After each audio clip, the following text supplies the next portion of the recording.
আজকে একজন ফুটবলে আসলে কে সেরা এটা নিয়ে তর্ক করতেছে। অনেকে অনেক ধরনের যুক্তি দিচ্ছে। তো এক ভাই ব্রাজিল সাপোর্টার, উনি বলতেছে যে সর্বকালের সেরা একজনই তিনি হচ্ছে পেলে। তো আমি জিজ্ঞেস করলাম যে ভাই, পেলে আসলে কি কারণে সেরা? মেসি সেরা নাকি পেলে সেরা? জিজ্ঞেস করার পর বলতেছে পেলে সেরা। আমি জিজ্ঞেস করলাম যে কি কারণে, মানে কেন সেরা? সে উত্তর দিল যে পেলে 3টা বিশ্বকাপ জিতছে, মেসি জিতছে মাত্র একটা। এই লজিকটা শোনার পরে আমি তাকে আবার বললাম যে তাহলে ভাই, অ্যালিসন বেকার সেরা নাকি আর্জেন্টিনার আরমানি সেরা গোলকিপার? এইটা বলার পরে সে বলতেছে অ্যালিসন সেরা। আমি বললাম কিভাবে? আরমানি তো বিশ্বকাপ জিতছে, অ্যালিসন জেতা নাই।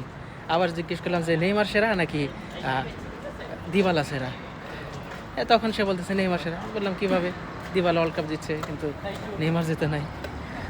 এরকমভাবে চলতে থাকে। আবার জিজ্ঞেস করলাম যে রোনালদো সেরা নাকি এনজো ফার্নান্দেজ সেরা? বলতেছে রোনালদো সেরা, মানে পর্তুগালের রোনালদো, ক্রিস্টিয়ানো রোনালদো। তো এই ধরনের কয়েকটা কোশ্চেন করার পর সে চরম লেভেলে রেগে গেছে আমার উপরে। রেগে অনেক বিরক্ত বোধ করে বলতেছে ভাই, আপনি খেলাই বোঝেন না, আপনি খেলার কিছুই বোঝেন না। এইটা বলে আমার সাথে কথা বলে বাদ দিয়ে দিল। আমি আসলে বুঝতেছি না যে আমি খেলা বুঝি না নাকি।